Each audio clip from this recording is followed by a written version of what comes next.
எல்லாவற்றிற்கும் மேலாக சகோதரி கஸ்தூரி அவர்களின் கைது. அவர் தவறான கருத்துக்களை சொன்னார், அதற்கான மன்னிப்பு கேட்டார். ஆனால் அதே நேரத்தில் அவரை ஒரு தீவிரவாதி போல தமிழக காவல்துறை நடத்துவது சரியான நடவடிக்கை அல்ல என்பதும் காங்கிரஸ்காரங்க கேட்க மாட்டாங்க.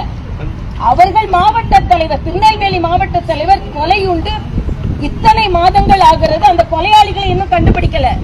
வேங்கை வயலில் மக்கள் குடிக்கும் குடிநீரில் மலம் கலந்தவர்களை யாரும் இதுவரைக்கும் கண்டுபிடிக்கல. எவ்வளவோ பிரச்சனைகளில் உள்ள தீவிரவாதி குற்றவாளிகளை கண்டுபிடிக்காமல் கஸ்தூரி அவர்களை தீவிரவாதி போல ஒரு நடத்துவது என்பது நீங்கள் பாராபட்சமாக நடந்து கொள்கிறீர்கள். கருத்து பகிர்வில் கூட சில பேர் கருத்துக்களுக்கு தீவிரமாக அவர்களை தண்டிக்கிறீர்கள், சில பேரை அவர்கள் அப்படியே விட்டுவிடு. ஒரு மருத்துவர், ஒரு நடிகை கூட, திரைப்பட கலைஞர் கூட ஒரு மருத்துவர் மீது அவர் தவறாக எங்களை பற்றியெல்லாம் பேசினார் என்று புகார் அளித்தார். இன்று வரை அவர் மீது நடவடிக்கை இல்லை. ஆக பாராபட்சமாகத்தான் இவங்களது கருத்துரிமை பாதுகாக்கப்படுகிறது என்பதையும் நாம் இங்கே வலியுறுத்தோம். மேடம், ஒவ்வொரு பிரஸ் மீட்லயும் வந்து இந்த கத்தி குத்துப்பட்டு பாதிக்கப்பட்டிருக்கிற பாலாஜி அவங்கள பத்தி நீங்க பேசுறீங்க. அந்த கத்தி குத்துப்பட்ட நம்ம யாருமே நியாயப்படுத்தல. அதே நேரம் இந்த சமூகம் வந்து ஒரு இளைஞரை வந்து ஒரு குற்றவாளியை ஆக்கி இருக்குது. ஏன் அந்த தாயை போய் பார்க்கணும்னு வந்து பெரிய எந்த தலைவர்களுக்குமே தோணல? ஏன்னா நாளைக்கு ஓட்டு கேட்கும் போது நம்ம அந்த மனிதர்கள்ட்ட தான் முதல்ல போய் நிக்க போறோம். சொல்ல போனா உங்ககிட்ட சொன்னா அந்த தாயோட மகன் கிட்டே நான் பேசினேன், அவருக்கு என்ன ட்ரீட்மெண்ட் எடுத்துக்கொண்டு இருக்கிறார்கள். ஏன்னா எனக்கும் அந்த எண்ணம் இருந்தது.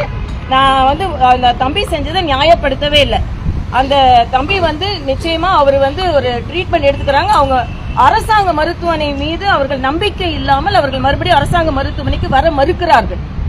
ஆனால் அவர்கள் மறுபடியும் அவர்கள் சிகிச்சையை தொடர்வதற்கு நேற்று அவர்கள் தனியார் மருத்துவமனை அணுகியிருக்கிறார்கள். அவர்கள் சிகிச்சையை மேற்கொண்டு வருகிறார்கள். அதையும் நான் கேட்டு தெரிந்து கொண்டேன். அவங்க தனியார் மருத்துவமனையில வந்து இந்த மாதிரி கவர்மெண்ட் ஸ்டாஃப்ஸ் வந்து ஒர்க் பண்றாங்கல்ல டாக்டர்ஸ், அதை பத்தி உங்களுடைய கருத்து என்ன மேடம்? இல்ல, இது இப்ப வந்து தெலுங்கானால தடை செய்யப்பட்டு இருக்கிறது. அரசாங்க மருத்துவமனையில் பணிபுரியும் மருத்துவர்கள் தனியார் மருத்துவ தொழில் புரிவதை தடை செய்ய வேண்டும் என்ற அழுத்தமான கருத்துடையவள் நான். ஏன்னா நான் தனியார் மருத்துவக் கல்லூரியிலும் பணியாற்றி இருக்கிறேன், அரசாங்க மருத்துவக் கல்லூரியிலும் படித்து இருக்கிறேன். நான் புதுச்சேரியிலேயே இப்படிப்பட்ட ஒரு ரெக்கமெண்டேஷனை கொடுத்தேன்.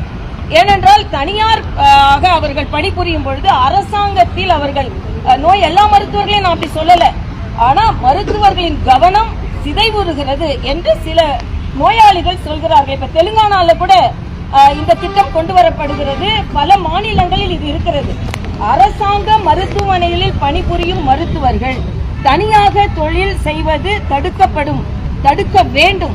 அப்படி ரெண்டும் தொழில் செய்யணும், அவங்க எதுவும் செலக்ட் பண்ணிக்கிட்டோம்.